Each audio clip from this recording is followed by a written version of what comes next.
Hi, everybody. This is Silvio Canto in Dallas, Texas on Wednesday, March the 19th. In the Catholic Church, we call that St. Joseph's Day. So I remember growing up, we had a uncle named Joseph, and today was his day. So that's a little memory there about March 19th. Let me say hello to our good friend Bill Katz, the editor of Urgent Agenda. Bill, it's always great to have you. Pleasure to be here, Sylvia. Well, Bill, yesterday and today, I actually woke up early. I normally wake up early anyway, but I woke up early and on the TV were the Dodgers playing in Japan. And I immediately thought about you. And I said, my gosh, what is my friend Bill Katz, the premier Brooklyn Dodgers fan of all time? What does he think about his Dodgers? Not the Brooklyn Dodgers, but nevertheless the same uniform Yes. playing in Japan. Great business idea, Bill. That's all I can tell you. Well, it is a great business idea, and as you said, this is not the Brooklyn Dodgers that are Right. playing in Japan, but this imitation team from California, which wears our uniform, stole our name. Terrible, terrible, terrible. But I guess that's the way things are today. The Brooklyn Dodgers, I think about them all the time, and there's in New York, of course. We now see that they're in. You can always know that someone is running for mayor. They start wearing a Brooklyn Dodger hat, uh, and it's a fond memory. And I'm glad we have YouTube, which runs occasionally Brooklyn Dodger games, and the nostalgia is great. And I just wish we were a little bit more like that time. Yeah, that even the game itself was a lot more fun, I think, at that Oh time. yeah, As someone who grew up later, nevertheless, I do watch those videos too that you're talking about, and there's a real charm to those Dodgers teams back then. And so these LA Dodgers though are a little bit different, Bill, because their number one player is probably making more money than the entire payroll of the Dodgers over 50 years. oh yes, oh I yes. mean, this guy's making, he signed a $750 million contract, if I understand it correctly. And he was, I mean, it's a team that, I mean, from a business standpoint, they're doing the smart thing. They want to become the Tokyo Dodgers. Yes, it's probably true. Yeah. Well, I And and they'll still play here, but I mean, when you have a country like Japan with 150 million people and big baseball fans, as we can tell, I mean, there it must be great for their television revenues, Bill. Oh, it's incredible, and it's very big in Japan. Baseball was always very big in Japan. I don't know what they did during World War II, but I know that a lot of American baseball players during World War II were all fighting the Japanese. Right, right, and not only that, but I remember in that television series or documentary that Ken Burns made that in the late 30s or mid 30s, Babe Ruth and Lou Gehrig took a tour of Japan. The Yankees actually had exhibition games in Japan Yeah. after the season, that is. And they all took this big boat and they went to Japan and they played local Japanese teams, I guess, in an exhibition format. And I mean, yeah, they were crazy. And then there's even a little story later. I don't know if this is true, but I heard it. Maybe you know it.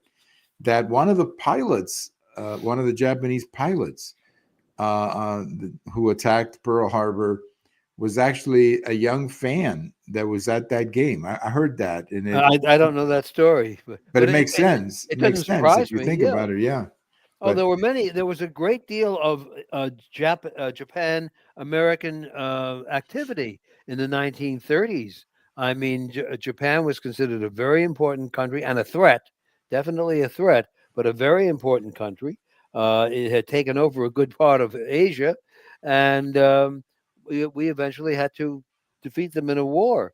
But there many Japanese officers were sent to the United States for various purposes, for training and for to serve in the Japanese embassy. And they had softball games with American officers. And here were these two groups, and they were going to face each other in a war in a few years. right, amazing. Well, one closing thought about the Dodgers in Tokyo: they did win the two games against the Cubs, so Ah, the Dodgers are 2-0 Okay. in the season. They're 2-0.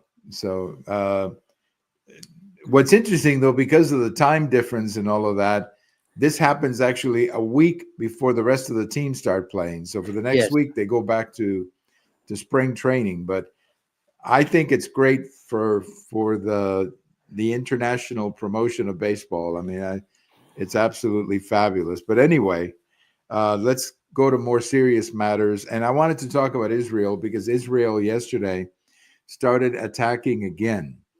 And also, there's even, there was some talk on the television I was watching of how closely Israel is working with the Trump administration to eliminate some of these terrorist groups. Also, President Trump also went after the Houthis, or is that what they're called? Houthis? Yeah. Uh, It's a great name. Every time I pronounce that name, I'm afraid that I'm using a bad word or something. no, that's When I right. say, yeah, The Houthis, I think. Houthis. Yeah.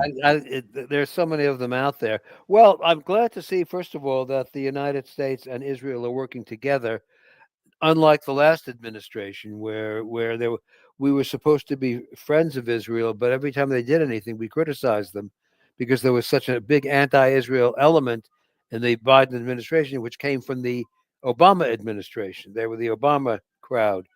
But yes, what happened was, of course, we should point out that Hamas was given a great opportunity to literally end the war with a ceasefire and put Gaza back together again, and they refused. In the end, basically, they reveal their colors that they have no interest in ending the war. They really don't.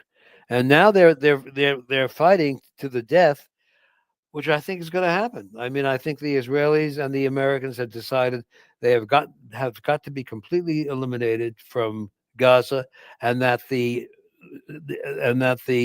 Iran-sponsored terrorist groups in the Middle East have got to be completely eliminated. And I think we may get our chance. Can't hear you, Silvio. Oh, there you go. There you go. Yeah. I turned my mic off. That's why I Uh-huh. couldn't. But anyway, what I was going to say is that I agree with you. I think that, I mean, I support the idea of taking these people out. Yes. All these terrorists funded by Iran they haven't really done anything good for the region. But I also, there's also talk, and I heard this yesterday, that because Iran is so weak right now after these campaigns that Israel has had over the last year or so, these bombing campaigns and the eliminations of many of the leadership and so on, that Iran is so weak right now that maybe this is the perfect time to take out Iran, that, or Yes. Yes. at least the nuclear facilities, and basically, take out the facilities, and you can always deal with a government later, but that's what I've heard, and I don't know if this White House is seriously contemplating that, Bill. But the way they took out the Houthis or whatever they're called, these people are serious. Well, I mean, they fired on American warships. They're very serious and very reckless. We presume that they are under Iran's control, but I am wondering whether they're going independent, which could be just as bad. Well, they have enough money, I suppose, that they've been given by Iran, that Yeah. they could be. But without Iran, though, I don't think they can last a long time. Not That's just against. my gut feeling. Yes, not against the United States if it Right. really goes to town. Look, we are on the brink of, in the Middle East, ironically, of peace agreements that Saudi Arabia is prepared to make with Israel under certain circumstances, and we are on the brink, possibly, of some kind of peace in Ukraine. It's even hard to follow what is going on there. Obviously, a lot of phone calls to things that are not being told to us, a lot of theories. But I am hoping that the Russians will come to their senses and realize that if they don't make some kind of peace agreement now, that they can be in a very bad position. Uh, Russia is Mhm. actually a weak country. Right. That's right. And that's the part that a lot of people misunderstand. They still think this is the Soviet Union, Yes. militarily, that is, Yeah. of whatever it was 40 years ago. But uh, and look, they demonstrated how weak they are in their performance in this war. Yes. I mean, when you look at the battlefield and you've got on one hand Russia and on the other hand Ukraine, I mean, those Ukraine soldiers have really given them a fight, and they have fought so bravely, these Ukraine soldiers. And because I think they're fighting for something. I'm not sure what the Russians, if you're a Russian soldier, you got drafted to go there, Yes, so and that's the difference. you're dying to go home. Look, you're saying, I hope I can make it back home. Yes, But if you're a Ukrainian soldier, you're fighting for your country, and you can see it in the battles. And the Russians had to bring in what, 10,000 North Koreans. Well, I'm not sure yes. it really helped them a heck of a lot, but No, it at hasn't least so it's far. more people. Yeah. Well, But they Russia are. is, as I understand, the economy is not well. Bill, the economy of Russia is not well, and Putin himself probably doesn't go out in public very much these days, Bill. I think that's true, and in fact, I wonder. I had a discussion with somebody just last night about this. How he survives. I mean, there's you really Russia is ready for a coup, and you wonder what the Russian army is actually thinking. That we're being chewed up, we're being killed one by one for what? And we're losing our best young men for what?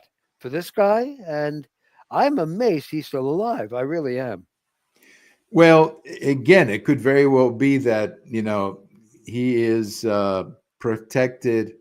I remember when Castro was alive in Cuba, that he would sleep like in 7 different houses, Yes. and you never knew which one he was going to sleep in until like 10 o'clock at night. Yeah. So his the people around him, his bodyguards or whatever, never knew what house they were going to go to, Yeah. Yeah. and there was all kinds of protection. And I wouldn't be surprised if Putin lives in a pretty good bunker that is pretty hard to penetrate. But another thing too, I've heard this, Bill, that maybe you've heard the same thing, that Trump is going to punish him very hard if he doesn't cooperate. That he'll probably do more sanctions. I mean, one way of punishing Putin is just to increase our oil production. That's right. If we just do that, there's not much he can do about it, Bill. That's right. And we have sanctions on some countries that buy their oil from Russia, and they'll have to start buying their oil from the United States. Oh, I have no doubt. I mean, he wants a good relationship with Putin, but he may have misjudged Putin. Putin made, we always assume the heads of countries are geniuses. Usually they're not. And I think that Trump probably feels that Putin has betrayed him, that he's tried to be friendly with him and fair to him, and Trump fights back. Trump Yes. really does fight back, and we may be in for some military action. Even I don't think he wants to put American troops into Ukraine, but he may have to put advisors in, and that Yeah. that that that that starts the process. Well, it's a shame because really deep inside, I feel for Ukraine because they were the ones invaded, and the Russians have not been very nice in their invasion, and the damage to Ukraine is so profound. But at the same time, it's hard for me to justify putting American troops there, and I don't think a lot of the Europeans want to do it either for all the talk No, that they. So Ukraine is kind of by itself. I'm sure they're probably kicking themselves in the head every morning when they think about all those nuclear weapons they gave up 30 yes, years yeah. ago. Well, that was Um, a very controversial decision in Ukraine. yes, And they got something for it, and I don't recall what the prize was, but they got something for it. But when you give up those weapons, you're giving up the ultimate right, the ultimate deterrence. Because if those weapons are ever used, even one against an enemy, if they had to use it against Russia, they would have probably used it on a Russian city.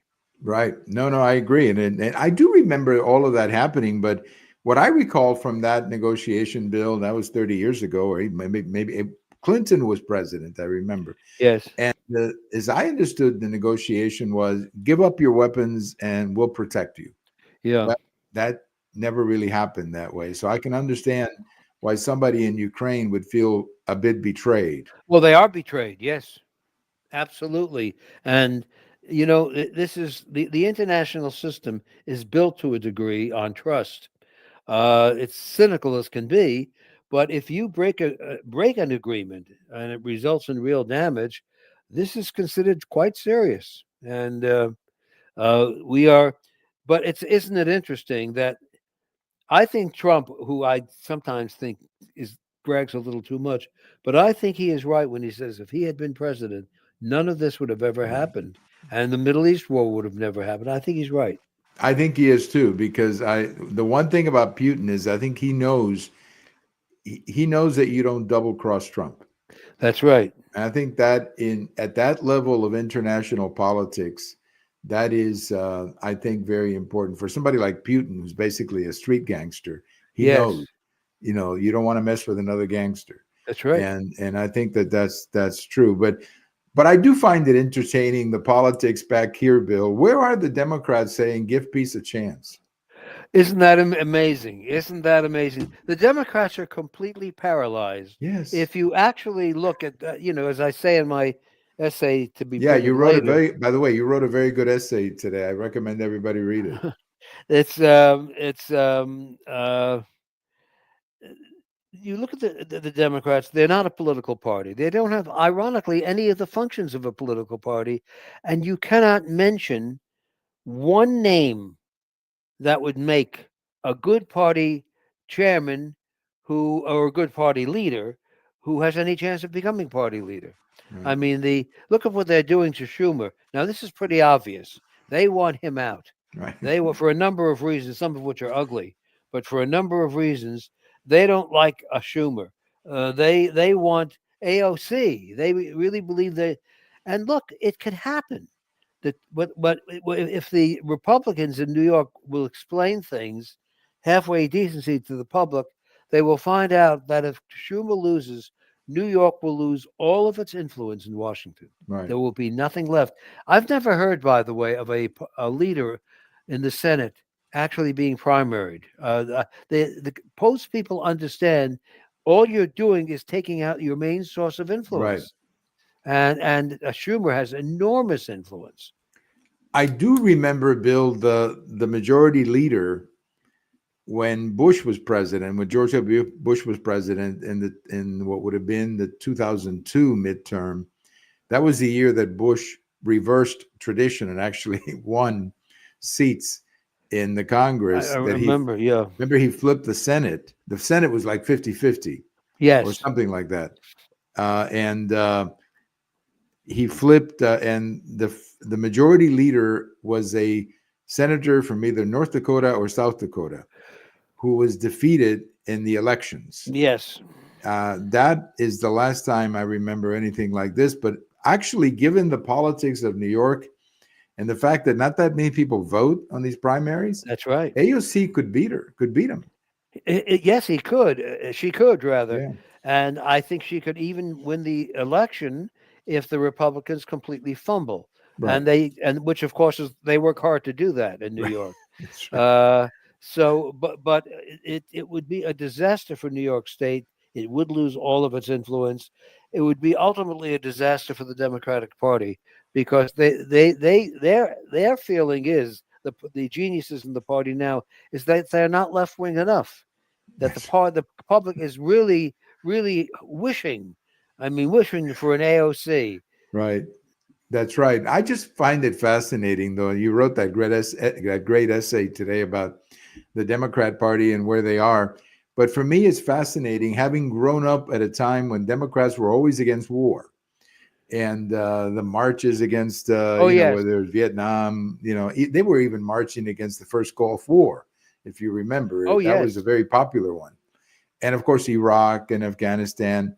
And now they all want to go to war against Putin. It's like if Trump, it's amazing. What Trump should do is come out tomorrow and say, I'm going to send American troops to to Ukraine, and then they'll all become peaceniks again. Exactly. Yeah. So Well, it's all about Trump, and it's sad. I think you mentioned this in your article, Bill. It's sad that this party has become nothing but a reaction to Trump, Bill. that's all it is, and you have to be a lot more than that in a political party. Um, they there is nothing there anymore. There's nothing there. You think back to the Democratic Party and its role in the last 75 years. It was the dominant party to the point where in 1952, the Republicans, they had been out of the presidency for 20 years, and they were desperate. And the only person they had who actually was known nationally and was considered presidential timber was Taft of Ohio, and he was still an isolationist, and they didn't think he had any real chance of winning an election against a real Democrat. And they did something very smart. I don't know whose idea this was, but I think it was a publicist in New York named Tex McCrary, who came up with the idea, why don't you try to get Eisenhower? He's above politics. He is so popular in the country. He was a very shrewd political operator, who never asked for the nomination, never campaigned for it, and was given it. They literally drafted him, and hoping that he was actually a Republican. I think he probably was to some degree, and he became a very effective president. And he was the one who led the Republican Party really back into any kind of position of power. I Right. don't know if Eisenhower was not there, if that party would have continued. Yeah, I think that's a good point. I certainly read it that way from going back to that time. And he also put Richard Nixon on the map. I mean, Yes, he history would have been totally different, I suppose. Nixon maybe would have run for president on his own someday, but I mean, the fact that he was the VP under Eisenhower yes. probably made it a lot easier for him to become a national hero. Oh, And he also made an appointment to the Supreme Court. Bill, we were briefly talking about this before the show, that he put Earl Warren in the Supreme Court, and that yes. didn't work out as what he thought it would. And he made that comment later that he felt it was a mistake. Yeah, He made him Chief Justice. Yes, that was something that didn't work out for him. But the fact of the matter is, Eisenhower did in many respects, save the Republican Party, and right. that the Democrats need that same person today. That person doesn't exist. We do not have anyone in the Democratic Party who has anywhere near the stature that Eisenhower had. Right. Any You're right. No, they don't really have anybody like that. I think another way too that Eisenhower saved the Republican Party was when he came down hard on McCarthy, because the McCarthy could have become a real problem Yes, for the and Democrat. and And he he, did it. He did it secretly. yeah, The hidden and hand presidency. But he right, he did. He was the one responsible for setting up McCarthy for defeat. right. So I mean, and he also kept the country out of war. Now he was fortunate that he governed in a in an economic time where the United States was the only country that made anything or consumed anything. So Yeah, it was easy to have a prosperous economy in the 1950s, but still, it took a lot of leadership on. He also enforced, if I recall, in Little Rock in '57, he was one that's who correct. enforced that Supreme Court decision. That's So there correct. was a And lot and more. Yeah, and he showed people how to do it. right, He didn't do the usual thing of calling up the National Guard in Arkansas. He understood the National Guard was made up of people who were not necessarily in favor of integrating a school, and right, he sent in troops, airborne troops, I think from the 82nd Airborne Division, and he said, "Go in, get the children into the school, and get out." right. And the whole thing happened like within 24 hours, and they succeeded. They Hmm. succeeded. Yes, good old Eisenhower, great president for sure. Well, you mentioned in your article about the Democrat Party, but and also in general, there were other articles written. A lot of people are talking about the problems with the Democrat Party, and one fellow in particular, Mr. Klein, who writes in the New York Times, Yes. made a point that, and I don't know much about Mr. Klein. Is he a liberal or A liberal, yeah. yeah? But he made the point that they lost in 2024 because they went much further to the left That's right. than whether Hispanics or African Americans. And, the fact is that, as you mentioned before, that African Americans are very religious people. They go to church That's and, right. very much, and Hispanics the same. And the party has become anti-religion. They become anti-family.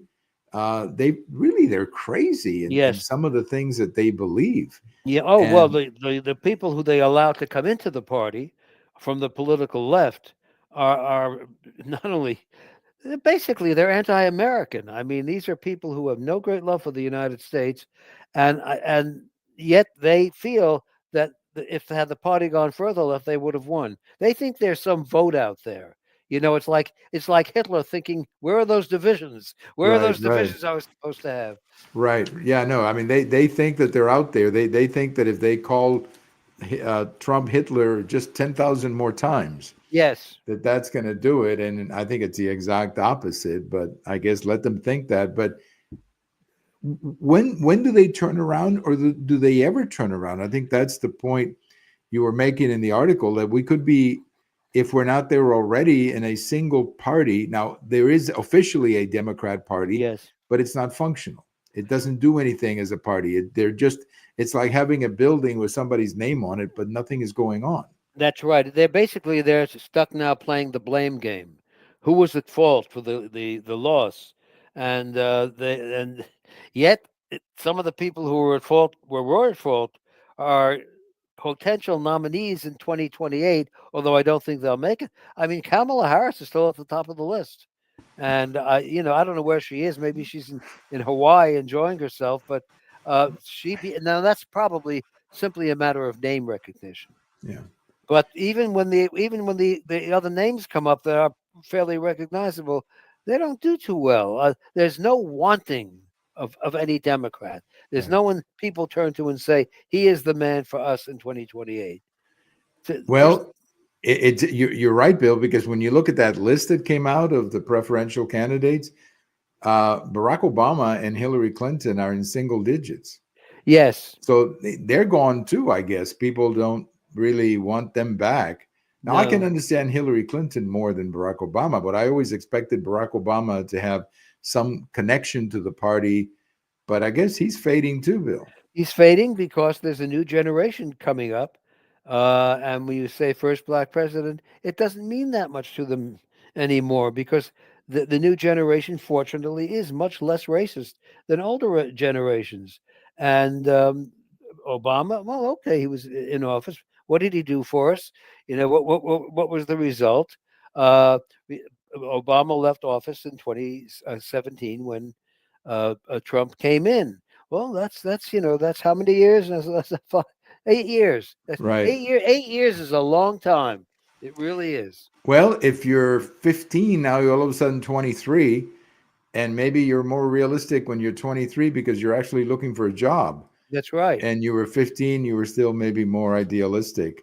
But yeah, it is amazing what's happening to the Democrat Party. And I heard a joke the other day that the 2026 GOP campaign was going to be nothing but Senator Schumer on The View. Yeah, that's right. Yes, that's funny in itself. Yeah, It's yeah. Well, look. Remember, something can happen that we can't predict, and it could be that we could be at war. It could be that Trump fades away as a president through some medical problem that happened with Biden. Uh, you can't predict the future. It could be that we are attacked in some way, which could happen. It could happen internally or externally, or it could be that we're in a great recession. Who knows? sure. I think it was Yogi Berra who said that the future is hard to predict. Who was? But he said something like that. That the Well, future, something like that. He said yes, that. So you're exactly right. We don't know where we're going to be in 6 months, but I rather be in Trump's position than Schumer's position I in think that's 6 months. true. I Yeah. think that's true.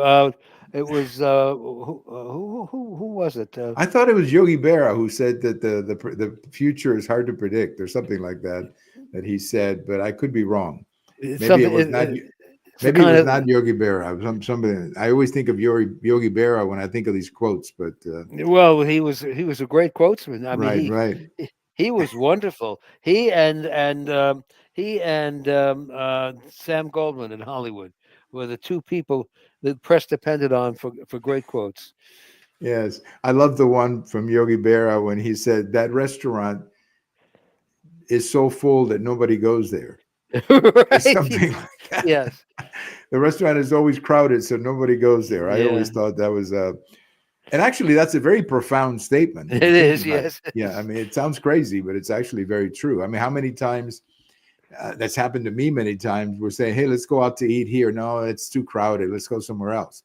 So, I mean, Yes. that does happen in the real world. But the parties just seems completely, as you said in your article. I mean, just disconnected from reality.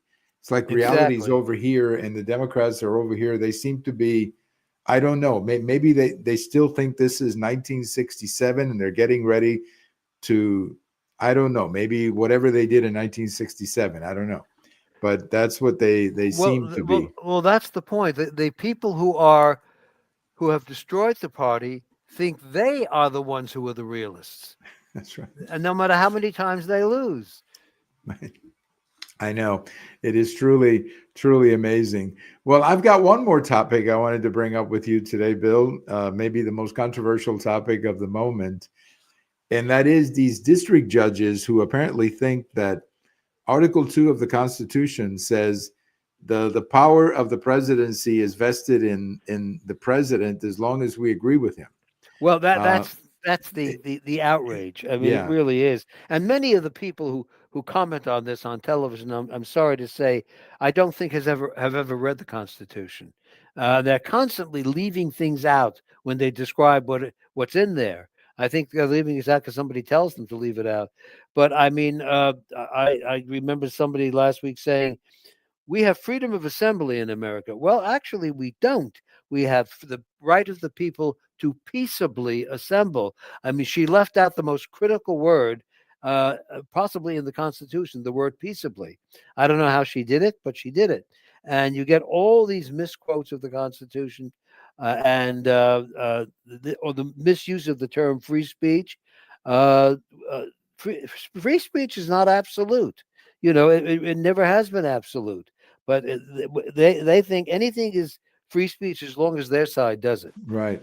Well, something interesting too in the way this is being covered that I found interesting is that people keep saying he's defying a court. No, he's not. He's defying. I mean, first of all, it's a judge. It's not a court.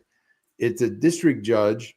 It's not like the Court of Appeals or the Supreme Court has reversed him or something like that. I mean, he's Yeah. basically, it's one judge who decided to write this opinion. One judge, not the Court of Appeals, not the Supreme Court or whatever. So it's really only one judge, and a judge who, in my opinion, has crossed the line. He doesn't have the authority to do this.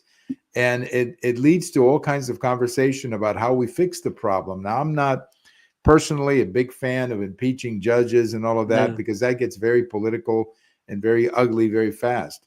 But I heard one very practical solution from Senator Lee of Utah, Yeah. Republican, Yeah. who said that what we need to do is if somebody wants to stop a presidential action like this judge did, they need a panel of 3 judges from different parts of the country. I mean, like a rotating court.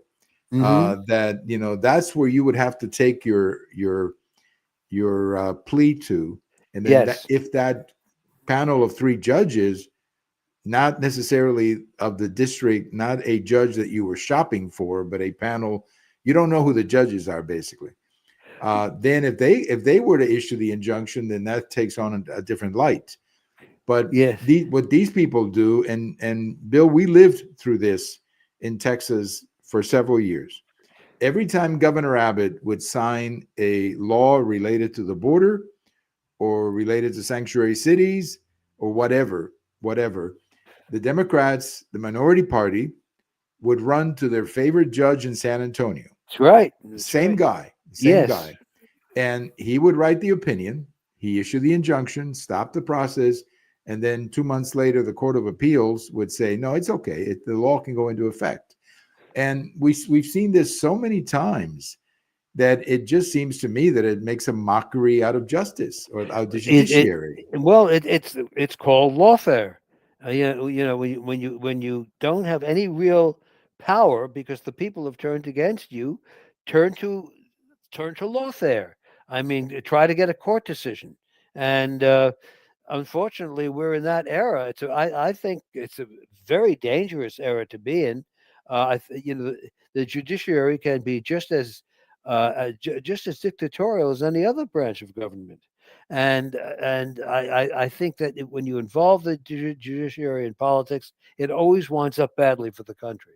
Oh, I agree. I agree. And I think in this case, the Supreme Court, I mean, the Chief Justice, and I think he's correct in saying this. He says he doesn't want impeachment.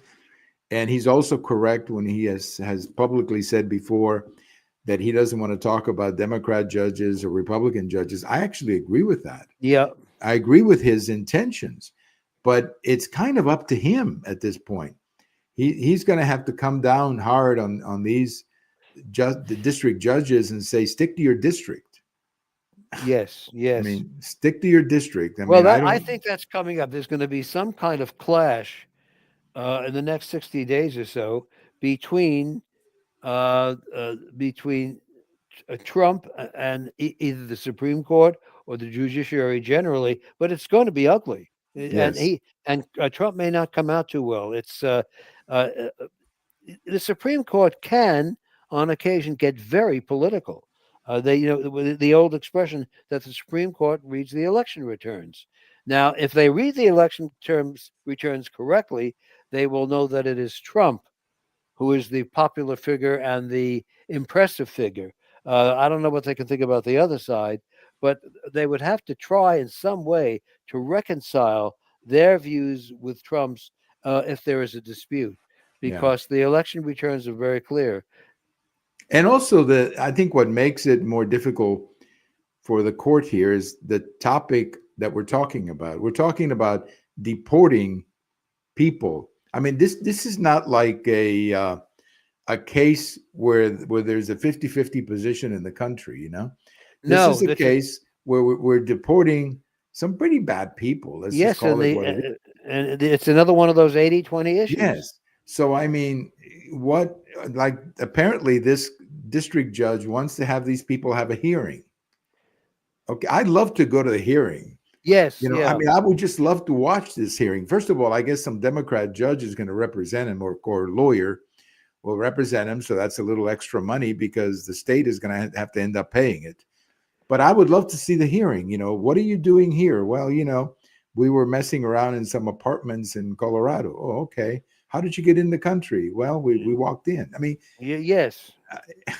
it's crazy why Well, anybody would even oppose this bill. well, that's look. There are some people sitting on courts who really see themselves more not as enforcers of the law, but enforcers of what they think the law should Right. be, and they have developed some power in part because they simply make the decision, publish the decision, and actually, technically, everybody in the United States is supposed to go along with it. Until it's overridden. Until it's overridden. Which could be months. Oh, months. Yes, That absolutely. getting back to my example with Governor Abbott here, I mean, sometimes it would take like 2 months. Like by the time it was reversed, people had forgotten about what this whole thing was about, That's right. That's and right. it's just crazy. But it's so. Now, I do think, and this is just my own personal bias here, I do think that these judges may have met their match with Trump I certainly because hope so. I think Trump is going to fight him very hard, and I'm optimistic that maybe it takes one slap down very hard from the Supreme Court to stop this kind of nonsense, or maybe revising the law, or not revising the law, but changing things like Senator Lee of Utah was proposing, where you create like a 3-panel Yes, court or something. might work. And that way, you're not judge shopping, which is what these people are doing. But I just feel that this is a terrible way of all the time and resources that are being spent to fight these battles now. And I just think it's amusing. Due process. Due process for who? Well, yeah. Yeah, well, that's what they always yell, due process, or they will yell that these people were simply expressing their opinion. No, they weren't. I mean, but the due process thing is what can really hold you up. They are not. since they're in the country illegally, they're really not entitled to due process. They're entitled to be thrown out legally. And I think that in any public clash on this, where the public is involved, Trump will come out very, very well. But unfortunately, this is the kind of thing that gets decided in the living rooms of Washington. And that is the one thing that concerns me, that the judges can come up with some gimmick that can get these cases on the docket forever, and Right. just go around, and it could do great damage to the country. Well, It might require a constitutional amendment. well, it's going to do a great damage to the judiciary. So if the Chief Justice doesn't want to have Democrat and Republican judges, he better remind all the judges to stop acting like Exactly, it, because exactly. that's where we're headed. Well, Bill, as always, thank you so much for your time. I was going to say today is this 22nd anniversary of the Second Iraq War. 22 years ago, we would have been, I guess, waiting for President Bush to make the announcement that the war had started. It's Yes. just amazing.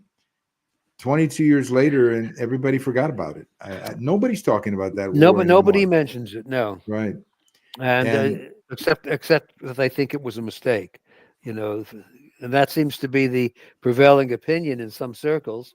Yeah, 22 years ago, and we are today a country that is weaker in some respects and stronger in some right. respects. And I think that Trump has the right idea about how to make the country stronger if he can avoid this kind of obstruction. Yes, and I think he also has to be careful. I saw his interview. I didn't see it live, but I saw the clip later. His interview with Laura Ingraham about Canada. I don't think Yes, it's a good idea to say that we don't need their resources. We may not technically need it, but I wouldn't say that about Canada. I I mean, agree. I'm not as you know, I'm not a fan of Prime Minister Trudeau, although they have a different one now. And yes, I'm sure you can argue that Canada has not been straight with us, and they don't pay their NATO. That's what bothers me most, frankly. But I don't know. I wouldn't say that about Canada. I wouldn't say we don't need their lumber. We don't need their whatever. I wouldn't put it that way, Bill. I know what he's trying to say, Yes, but I wouldn't put it that way. I I think those fully are the agree. kinds of things that he says sometimes that I think end up hurting him. Yes, Even though some he people cheer him, some people yes cheer him for that. he hears only the cheers, Yes, but and that's the problem. I would stay away from those comments. Now, I agree with you. if he wants to criticize them for not paying their NATO shares, he's got my vote for that because they're not. They should be paying it. But some of the other stuff, like this nonsense about making them a 51st state. I don't know about you, Bill, but I don't want Canada as the 51st state because that's going to No, be more electoral votes for the Democrats. yes, of course, and I think his comments about Canada have been that he can disagree on policy, but he demeans people, and that is Right. never a good idea. No, it's Never a not. good idea. Not, and that often that's how he gets in trouble. Even though I think he's doing a good job overall, I don't know. He just that's one thing about it. The old what was it? The good Trump and the bad Trump. Oh He, yes. Well, remember there was in Nixon's day there was the new Nixon and the old Nixon. right, right. Yeah, That's is this right. the new Nixon we're hearing? Um, but look, I wish him well, and I hope. But he has got to within the next few months. He's got to deliver economically to the American people. He's Right, got to produce either a tax cut or something that will actually put money in their pockets, or they're going to say, "Oh, he's another one of these guys who just talks." right. No, And I he can, know. yeah, he's very popular right now, in part because of the immigration issue and the law and order issues. But people are going to look for that check from the government, and Right. it's got to Well, be there. it's got to be there, and I think he's doing a good job overall. But like always, sometimes how you communicate is so important in these things. That was always the beauty of Reagan. He knew Yeah, oh exactly yes, how to say things that the great communicator they the called great him. communicator. I think Trump is a good communicator, but sometimes there are improvement opportunities in how he communicates. where, some of the things he says, he needs to be careful. But Bill, as always, thank you for your time, and I look forward to the next one. I look forward to it also, And Silvio. remember, Bill, the Dodgers are 2-0. Yes, I'll relish it. Yeah, enjoy that. Enjoy that. They have a 2-game lead because nobody's playing yet. Right. All Okay. right, we'll see you later, Bill. Thank you so much. Absolutely. My pleasure. Thank you. Thank you so much. Well, our good friend Bill Katz, the editor of Urgent Agenda, I always enjoy chatting with him every week. We talked about a bunch of things. I think this issue with the judges is probably the most important one. That has to be resolved because these district judges acting like commander-in-chief or president is totally unacceptable. And I think the Supreme Court is the one who can put this, bring down their foot and end these silly injunctions that come out of these district judges. Have a great day, everybody. This is Silvio Canto in Dallas.